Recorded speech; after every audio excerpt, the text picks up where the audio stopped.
அனைவருக்கும் வணக்கம். வாசிப்பவர் ஸ்ரீமதி செல்லம்மாள். கவி பேரரசு திரு வைரமுத்து அவர்களின் தமிழாற்றுப்படை நூலை தொடர்ந்து கொண்டிருக்கின்றோம்.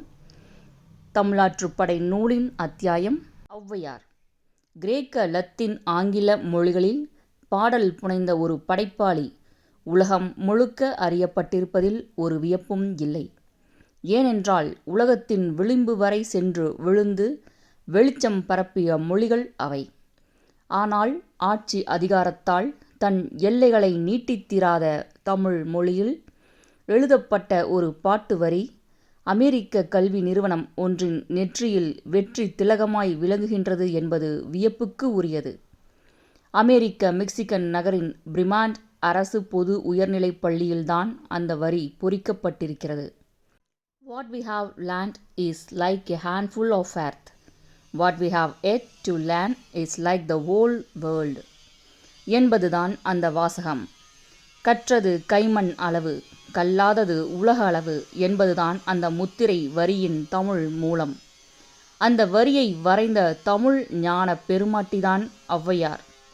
ஔவை என்பது ஒரு தமிழ் மூதாட்டியை மட்டும் சுட்டும் தனி சொல்லன்று.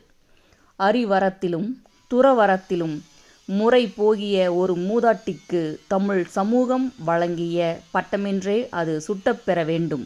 அம்மை என்ற சொல்லே ஔவை என்று திரிபுற்றது என்ற கருதுகோளும் உண்டு. ஔவை என்ற சொல்லுக்கு தாய், முதியவள், பெண், துறவி, தவமகள் என்றெல்லாம் அகராதிகள் பொருள் காட்டும். தெலுங்கு, கன்னடம், துளு முதலிய திராவிட மொழிகளில் ஔவா, ஔவை, அவ்வாள் என திரிபுற்று விளங்குவதாக பேராசிரியர் தமிழ் அண்ணல் குறிப்பது உற்றுணரத்தக்கது. அறம் பாட வந்த அறிவரசியரை துறவு நெறி பூண்டு தமிழ் பாடிய துய்யமணி மாதர்களை, தன்னலம் பாராது பொது நலம் பேணிய புலமை பெண்மணிகளை, மன்னரை சார்ந்து வாழ்ந்தாலும் மக்கள் நலத்திற்கே வாழ்ந்து கழிந்த மங்கையர் திலகங்களை, அவர்கள் எக்காலத்தவராயினும் அவர்களை ஔவை என்ற பெயரால் அழைத்து மகிழ்ந்ததே தமிழ் சமுதாயம் அவர்களுக்கு தந்த தனிப்பெருமையாகும். எக்குலத்தவராயினும் எம்மதத்தவராயினும் மூத்து முதிர்ந்த மூதாட்டியர் அனைவரையும் பாட்டி என்ற ஒற்றை சொல்லால் உலகு விழிப்பதொப்ப, வாழ்வாங்கு வாழ்ந்து சொல்லாலும் செயலாலும் அறம் காத்த மூதாட்டியர் அனைவரையும் ஔவை என்று விழிப்பதே தமிழ் மரபாயிற்று. எனவே காலந்தோறும் வாழ்ந்த ஔவைகளை கணக்கில் எடுக்காமல் ஔவையர் சொன்ன கருத்துக்களையே தமிழ் சமூகம் கணக்கில் எடுத்துக்கொள்ள வேண்டும். முதலில் சங்ககால ஔவையை காணவே இக்கட்டுரை கருதுகிறது. ஔவை பாடியதாய் அறியப்பட்ட சங்க இலக்கியத்தின் 59 பாடல்களையும் கடந்த பிறகு தமிழர் நாகரிகத்தின் மீது பெருமிதத்தின் தங்கக் கோடு ஓடுவதை காணாமல் இருக்க முடியவில்லை. ஆட்சி, சட்டம், சமுதாயம், இல்லறம், பொருளாதாரம், போர் என்ற அனைத்து அதிகார மையங்களும் ஆணாதிக்க சொற்களால் தீர்மானிக்கப்பட்ட கால பெருவெளியில் அறம் பாடிய கிழவியாய், ஆட்சி அதிகாரத்தையும் வழி நடத்திய ஒரு திண்ணிய பெண்ணாய், புலமை திறத்தால் மன்னர்களையும் மண்டியிட வைத்த பெண்டிர்குல பெரும் பொருளாய், எங்கள் அப்பத்தா அல்லது அம்மத்தா என்று கருதத்தக்க ஔவை நல்லாள் திகழ்ந்தாள் என்பது தமிழர் நாகரிகத்தின் உச்சமாகும் மற்றும் பெண்ணுரிமையின் பேரடையாளமாகும். தாய் வழி சமூகம் நொறுங்கி உடைந்த பிறகு ஆணாதிக்க சிந்தனைகளே ஒரு சமூகத்தை வழி நடத்த தலைப்பட்டன. தங்களை முன்னிறுத்து கொண்ட ஆண் மூளைகள் பெண்களுக்கான இருத்தல், இயக்கம் இரண்டிற்குமான வாழ்வியலை சட்ட வழியாகவும் மரபு வழியாகவும் வரையறுத்தன. அந்த நிலையில் ஆண்களுக்கான ஒழுக்க விதியை பெண்டிர்குல பெருமாட்டி ஒருத்தி வரையறுத்தாள் என்பது அவளது தூங்காமை, கல்வி, துணிவுடைமை, அறிவின் பெருமை, அறத்தின் வலிமை, தொண்டின் வாய்மை, துறவற தூய்மை அனைத்தையும் காட்டும் அடையாளங்களாகும். இந்த பூமி என்னும் குறுங்கோள் எதனால் வாழ்கிறது, வீழ்கிறது என்பது குறித்து ஒரு பெண் மூளை பெரும் சிந்தனை கொள்கிறது. இந்த பூமி என்பது பழைய நெருப்புத் துண்டு, சூரியனிடமிருந்து கோபித்து விழுந்து குளிர்ந்த துகள். இது ஐம்பூதங்கள் கூடியமைத்த ஒழுங்கற்ற மண் கண்டம். இது நீரால் பெரும்பகுதி மூடுன்றது, மேடு பள்ளம் கொண்டது, வளமும் வறட்சியும் உடையது. உயிர்களை உருவாக்கும் கருப்பையின் கதகதப்பு உடையது.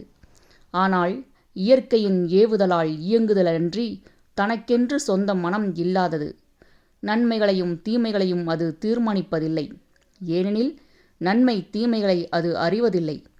தாவரங்களுக்கும் விலங்கு பறவை பூச்சிகளுக்கும் இந்த பூமியின் பெருமையிலும் சிறுமையிலும் பெரும்பங்கு இல்லை. ஆகவே இந்த பூமியின் பெருமையும் சிறுமையும் மனமென்னும் கருவி படைத்த மனித குலத்தையே சார்ந்திருக்கிறது.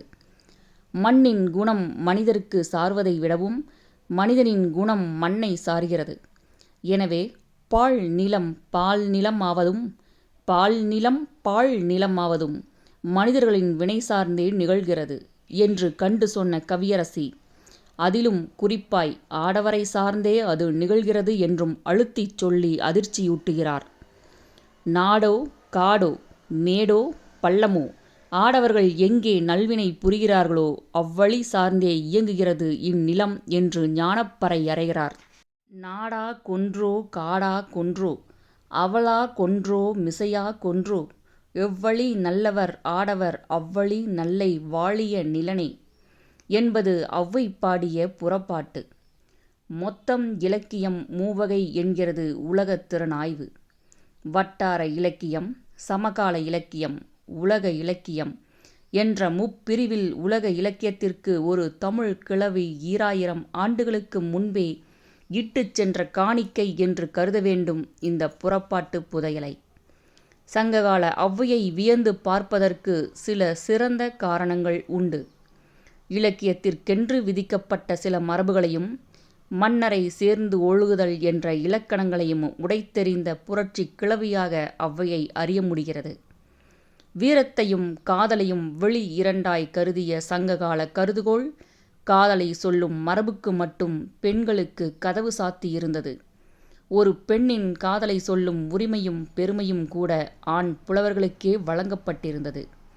காதலுற்ற செய்தியினை மாதர் உரைத்தல் வழக்கமில்லை என்ற விதி தொல்காப்பியத்திலேயே தொன்மைப்படுத்தப்பட்டிருந்தது. காமத்திணையில் கண்ணின்று வருவோம் நாணும் மடனும் பெண்மைய ஆதலின் குறிப்பினும் இடத்தினும் அல்லது வேட்கை நெறிப்பட வாரா அவள் வைனான. தொல்காப்பியம் 1054 என்ற தொல்காப்பிய விதியனையும் துறந்துவிட்டு கட்டுக்கடங்காத காதல் உணர்வை வீருணர்ச்சி கொண்ட விடுதலை சொற்களால் படைத்துக் காட்டுகிறார் பாணர் குலத்துப் பாவை. என் காதல் வழி அறியாமல் கண்ணுறங்கும் இந்த ஊருக்கு தீ வைப்பேனா இல்லை எவரையேனும் தாக்குவேனா இல்லை அலறி அடித்து அரற்றி புலம்புவேனா என்று கொட்டி முழக்குகிறது ஔவையின் குறுந்தொகை ஒன்று. மூட்டுவேன் கொல் தாக்குவேன் கொல் ஓரேன் யானுமோர் பெற்றிமேலிட்டு ஆ அ ஒல்லென கூவுவேன் கொல் அலமரல் அசைவழி அழைப்பவென் உயவுநோய் அறியாது துஞ்சும் ஊர்க்கே. இது வெள்ளி வீதியார் தொடங்கி வைக்க ஔவையாரிடம் விரிவடைந்த விடுதலை குரல் எனலாம். பரம்பும் பாரியும் கபிலரின் அடையாளங்களாய் ஆனதொப்ப தகடூரும் அதியமான் நெடுமான் அஞ்சியும் ஔவையின் அடையாளங்கள் எனலாம். தம்மை புறந்தாரின் வாழ்விலும் தாழ்விலும் அருகிலிருந்த புலவர்கள் கபிலரும் ஔவையுமே ஆவார்கள். அதியமான் நெடுமான் அஞ்சியின் வீரத்தையும் கொடையையும் ஔவையைப் போல் பாடிய பாடல்கள் உலக இலக்கியத்தில் அரிதினும் அரிது. ஒரு நல்ல படைப்பாளி மொழி திருட்டுக்கு ஒருபோதும் உடன்படுவதில்லை. இன்னொருவர் கருத்தை எடுத்தாழ்வது மட்டுமன்று, தம் பெரும் புலமை காட்டக் கருதி தேவையற்ற சொற்களை பெய்வதும் மொழி திருட்டுதான்.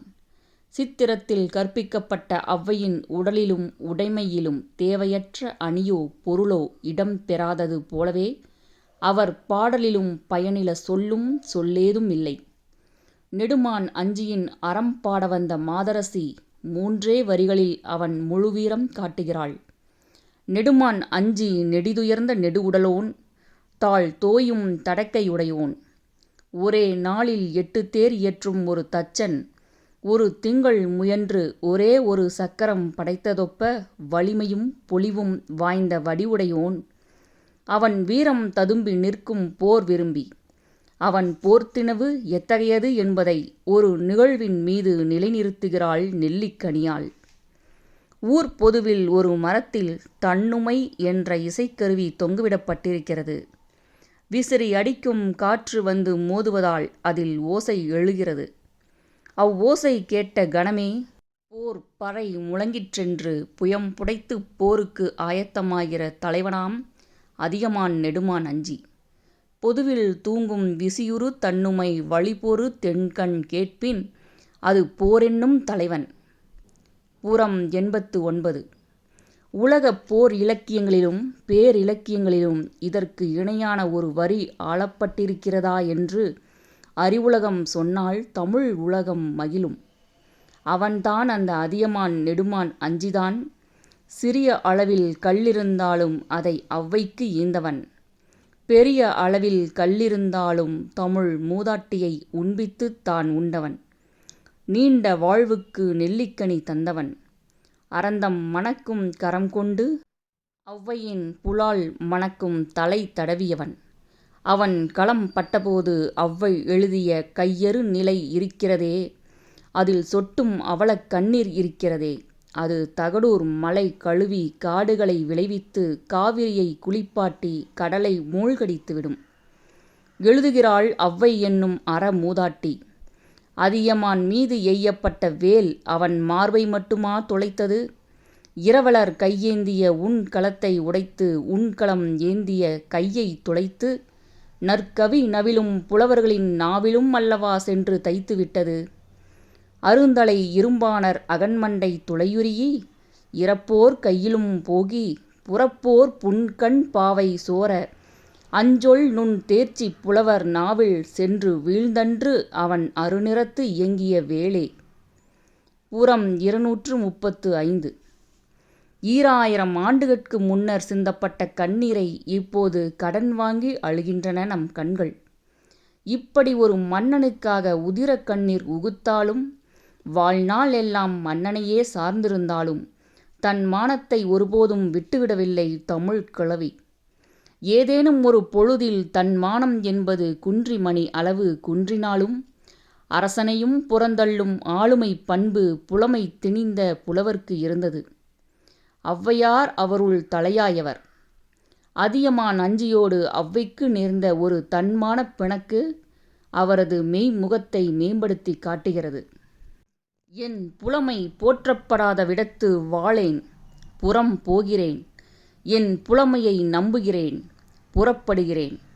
கோடரி சுமந்து காடேகும் தச்சனுக்கு மரத்துக்கா பஞ்சம்? எவரையும் சார்ந்திலேன். எத்திசை புகினும் அத்திசையில் சோறுண்டு எமக்கு. அதனால் என் கைப்பொருளை திரட்டிக் கொள்கிறேன், என் பையினை சுருட்டிக் கொள்கிறேன் என்று புறப்பாட்டு பாடிவிட்டு புறப்பட்டு போகிறார் ஔவை. காவினெம் களனே சுருக்கினெம் கலப்பை மரங்கொள் தச்சன் மைவள் சிறாஅர் மழுவுடை காட்டகத்தற்றே எத்திசை செலினும் அத்திசை சோரே. புறம் 206. இந்த சுடுகின்ற தன்மானம்தான் தமிழுக்கு சுடர் கூட்டுகிறது. மூவேந்தர்களையும் ஓரிடத்தே ஒற்றுமையாய் கண்டு கழித்த நல் வாய்ப்பு ஔவை நல்லாளுக்கு மட்டுமே கிட்டியது. சேரமான் மாரி வெண்கோ, பாண்டியன் காணப்பேர் தந்த உக்கிர பெருவழுதி, சோழன் ராசசூயம் வேட்ட பெருநர் கிள்ளி ஆகிய மூவரும் ஒருங்கிருந்த காட்சி கண்டு உள்ளங்களிகொண்டு தன்னிலை மறந்து தடுமாறினார் இல்லை. மூவேந்தருக்கும் நிலையாமையை முன்னிறுத்தி நிலைத்த பொருள் அறிவுறுத்தி அறம்பாடும் பணியை திறம்பட செய்கிறார். அறத்தோடு வாழுங்கள், நல்வினை ஆற்றுங்கள், எல்லா வாழ்வும் ஒரு நாள் மூழ்கிப் போகும். அப்படி மூழ்கும் காலையில் துணையாக வரும் புனை நீங்கள் செய்யும் நல்வினை மட்டுமே என்று நயம்பட உரைக்கிறார். வாழ செய்த நல்வினை அல்லது ஆளும் காலை புனை பிரிதில்லை. மூவேந்தர்க்கு மட்டுமன்று முக்காலத்துக்கும் பொருந்துகிறது ஔவை எடுத்தோதிய அறம். கிமு 6ஆம் நூற்றாண்டில் வாழ்ந்து மறைந்த கிரேக்க பெண்பார் புலவர் சாப்போ அறியப்பட்ட அளவு சங்ககால ஔவை அகில வெளியை அடையாமல் இருக்கலாம். ஆனால் அவர் படைப்புகள் உலக உயரம் உடையவை என்பதை காலம் ஒரு நாள் கண்டு கொள்ளும். அறமே வாழ்வாகவும் வாழ்வே அறமாகவும் வாழ்ந்து கழிந்த சங்ககால ஔவை தமிழ் சமுதாயத்தின் பெண்ணறிவிற்கான பேரடையாளம் என்ற பெருமையை பெறுகிறார். சங்ககால கவிதைக்குப் பிறகு தமிழ் பரப்பில் அதிகம் அறியப்பெற்றவர் நீதிநூல் பாடிய ஔவையே. சங்ககால ஔவையினும் புகழ் மிக்கவர் என்று நீதிநூல் ஔவையை கருத செய்கிறது காலம். சங்ககால ஔவையின் செவ்வியல் பாடல்கள் கற்றார்க்கு மட்டுமே களிப்பருளும் களிப்பு. ஆனால் கல்லார் வாயிலும் எல்லார் வாயிலும் உரையாடல் மொழியிலும் உலவுவது நீதிநூல் ஔவையின் சிறப்பு. செவ்வியல் இலக்கியத்திற்கும் நீதி மொழி இலக்கியத்திற்கும் அடிப்படை வேறுபாடு ஒன்றுண்டு. உணர்ச்சியை முன்னிறுத்தி அறிவை ஊடுபொருளாய்க் கொண்டு கலை செய்யக் கருதுவது செவ்வியல் இலக்கியம். அறிவை முன்னிறுத்தி கலையை ஊடுபொருளாய்க் கொண்டு அறம் புகட்டக் கருதுவது நீதி இலக்கியம். செவ்வியல் இலக்கியம் விரிவு கருதுவது, நீதி இலக்கியம் செறிவு கருதுவது. இடைக்கால ஔவை எழுதியதாக ஆத்திச்சூடி, கொன்றை வேந்தன், நல்வழி, மூதுரை முதலிய நூல்கள் அறியப்பெறுகின்றன. மூதுரை என்பதும் முதுமொழி என்பதும் ஒரு பொருள் குறிக்கும் இரு சொற்களாகும். முதுமொழிக்கு இலக்கணம் வகுக்க வந்த தொல்காப்பியர் நுண்மையும் சுருக்கமும் ஒளியுடை மையும் மென்மையும் என்றிவை விளங்கத் தோன்றி குறித்த பொருளை முடித்தற்கு வருவும் ஏது நுதலிய முதுமொழி என்ப. தொல்காப்பியம் செய்யுளியல் 177 என்று நூற்பா நுதலுகிறார். சுருங்கச் சொல்லி விளங்க வைத்தல் என்பதையே ஔவை தம் இலக்கிய வடிவ கொள்கையாக ஏற்று இயங்கியிருக்கிறார். நல்வழியும் மூதுரையும் நேரிசை வெண்பாக்களால் ஆனவை. 3.25 அடிகள் கொண்டவை.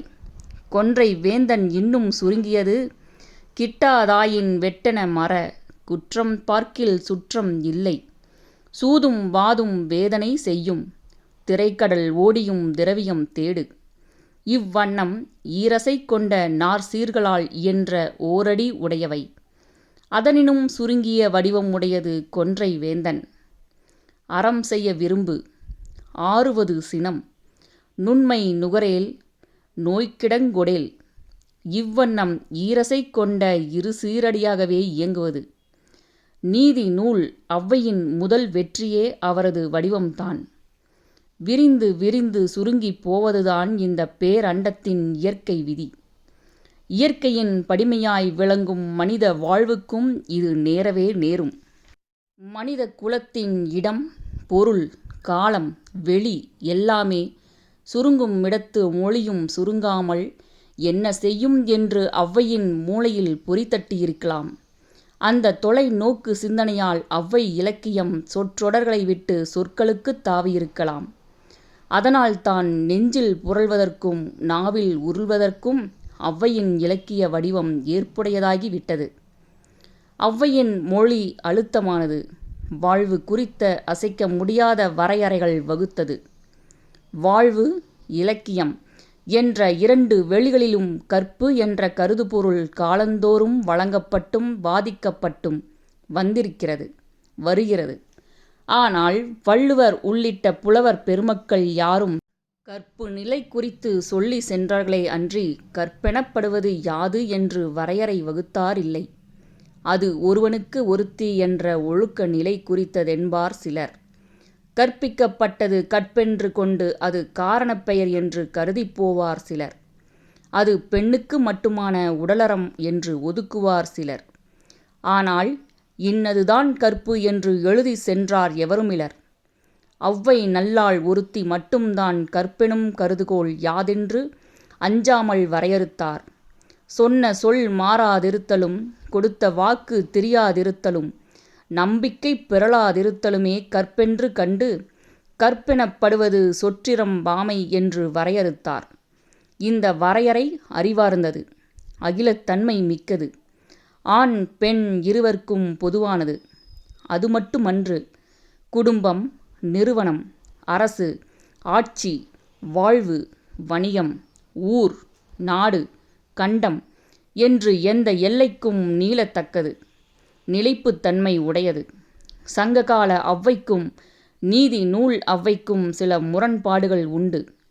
அதியமான் நெடுமான் அஞ்சிக்கு அதிகாரமற்ற அமைச்சர் போல் இருந்தவரும் மூவேந்தர்களுக்கும் உறுதி பொருள் உரைத்தவருமான சங்ககால ஔவையாரின் கருத்து நிலை வேறு. நீதிநூல் ஔவையின் கால நிலை வேறு. தையல் சொல் கேளேல் என்று இரு பாலர்க்கும் சொன்ன நீதிநூல் ஔவை உண்டி சுருங்குதல் பெண்டிற்கழகு என்று பெண்ணுக்கு மட்டும் உணவு கட்டுப்பாட்டை ஓதுகின்ற முரண் கருதத்தக்கது. இவற்றுக்கெல்லாம் சமூக பின்னடைவும் சமய தாக்கமும் நிலையுடைமை சமூகத்தின் மேலாதிக்கமும் காரணம் எனலாம். நீதி நூல் ஔவை 10ஆம் நூற்றாண்டை சார்ந்தவர் என்று அறிவுலகம் கருதுவதற்கு ஆதாரம் இருக்கிறது. சோழ பேரரசின் போர் சமூகத்தில் பல்கிப்போன பரத்தமையை எதிர்க்க வந்த ஔவையார் மழ்விழியார் மனையகள் என்று ஆத்திச்சூடியில் எழுதுகிறார். இது விளைப்பெண்களின் வீட்டை விலகினில் என்ற பொருளில் புழங்குகிறது. விளைப்பெண்களை குறிக்கத்தான் மழ்விழியார் என்ற சொல்லாட்சி துணை போகிறது. ஆயின் மழ்வெளியார் என்பது விளைப்பெண்களை மட்டுமே குறிக்குமா? மையிடுதல் என்பது விளைப்பெண்களை மட்டுமே ஒட்டி வந்த ஒழுக்கமா? தமிழர்களின் நீண்ட நாகரிகத்தை ஊடுருவி பார்த்தால் மையிடுதல் என்பது விளைப்பெண்களுக்கு மட்டுமன்று, குல பெண்களுக்கும் கூடி வந்த கொள்கையாகவே தோன்றுகிறது. கண்ணும் எழுதேம் கரப்பாக்கறிந்து என்று வள்ளுவர் குறளும் மங்கை நல்லாள் கண்களில் மையெழுதிப் போகிறது. மணமகளாய் அலங்கரிக்கப்படும் கண்ணகியால் கூட செங்கயல் நெடுங்கண் அஞ்சனம் தீட்டியே அழைத்து வரப்பெறுகிறாள். கண்மை கரைய அழுதாள் என்று கைகேயி கூட கம்பனால் சுட்டப்பெறுகிறாள். அஞ்சனம் கொண்டாள் நகை கொண்டாள் என்று கண்ணதாசனும் பாடுகிறார். கண்ணுக்கு மை அழகு என்று என் பாடலும் எழுதிச் செல்கிறது. இப்படி மையெழுதும் வெளியாரெல்லாம் குலமகளிர் ஆவரெனில் ஔவையார் சுட்டும் மைவெளியார் மட்டும் எப்படி விலைமகளிர் ஆவர்? இவ்விடத்து மையென்ற சுட்டுக்கு கண்ணெழுதும் மையென்று பொருள் கொள்ளலாகாது. மையென்ற சொல்லுக்கு பொருள் காட்ட வந்த தமிழ் லெக்சிகன் இருள், குற்றம், பாவம் என்றும் பொருள் காட்டுகிறது. இருளின் துணையோடு குற்றம் புரியும் பாவ செயலுடைய வெளியார் என்று ஒருவாறு பொருள் கூட்டிக் கொள்ளுதல் பொருத்தமாகும். மை தீட்டுதல் என்பது குலப்பெண்கள் விளைப்பெண்கள் இருவர்க்கும் பொதுவான கலை என்று பொருளாகும். நீதிமொழி என்பது உணர்ச்சி காட்டக்கூடாதது மற்றும் உணர்ச்சி ஊட்டக்கூடாதது. பொதுவாக உலக நீதிமொழிகளின் வெளிகளிலெல்லாம் வறண்ட வானிலையே காணப்படும். ஆனால் நீதிமொழி எழுத வந்த ஔவை அந்த குறையை ஈடுகட்டுவதற்கும் பாடுபட்டிருக்கிறார். உலகின் பார்வையில் பட்டும் உள்ளத்தில் சென்று சேராத இயற்கையின் அரிய கூறுகளை அணிகளாக்கி மெய்ப்பொருளை மேன்மை செய்கிறார். அதனால் அறக்கருத்துக்கே அழகியல் கூடிப்போகிறது. கல் பிளந்தால் அதனை ஒட்ட வைக்க இயலாது. பொன் பிளந்தால் அதனை ஒட்ட வைக்க இயலும். தண்ணீரில் அம்பு கிழித்த தடம் அடுத்த நொடியே அழிந்துவிடும். இவையெல்லாம் ஔவையின் அறிவில் பதிந்த அருங்காட்சிகள்.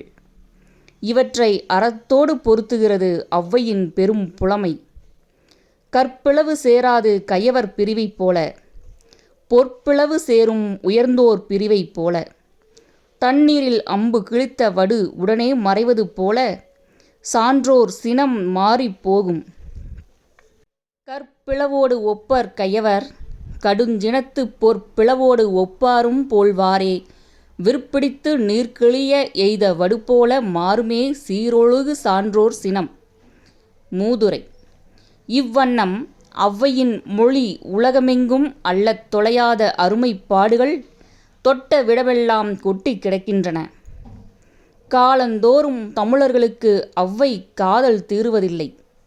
கல்லுண்ட ஔவை, நெல்லிக்கனி ஔவை, சுட்ட பழம் சுடாத பழம் கேட்ட ஔவை, சிவபெருமான் குடும்பத்து சிக்கலை சீர்செய்ய போந்த ஔவை, கூழுக்கு பாடிய ஔவை, கபிலரோடும் வள்ளுவரோடும் உடன் பிறந்த ஔவை, தன்னை ஏளனம் செய்தோர்க்கு எறும்பும் தன் கையால் என்சான் என்று எதிர்வினை ஆற்றிய ஔவை, இப்படி எத்தனையோ ஔவைமார்களை தமிழர்கள் தங்கள் வாழ்வோடு வரித்து கொண்டிருக்கிறார்கள். ஆனால் ஔவையின் பெயரில் இயங்கும் இலக்கியங்கள் எல்லாம் தமிழரின் வாழ்வரத்தோடு இணைந்து கலந்து இயங்கியும் இயக்கியும் வருகின்றன. இதில் எந்த பாடல் எந்த ஔவை பாடியதென்று தமிழர்கள் கவலையுற தேவையில்லை. சுவையும் பயனும் இருப்பின் அது எம்மரத்துக் கனியாயிருப்பின் எமக்கென்ன? மணமும் தேனும் சுரப்பின் அது எக்கொடியின் மலராயிருப்பின் எமக்கென்ன? ஒளவை சொன்னதெல்லாம் நல்லது என்றாலும் நன்று, நல்லது சொன்னவள் எல்லாம் ஒளவை என்றாலும் நன்று. இப்பகுதி இத்துடன் நிறைவடைகிறது. அடுத்த அத்தியாயம் திருவள்ளுவர். செல்லம்மாள் தொடர்வாள். நன்றி, வணக்கம்.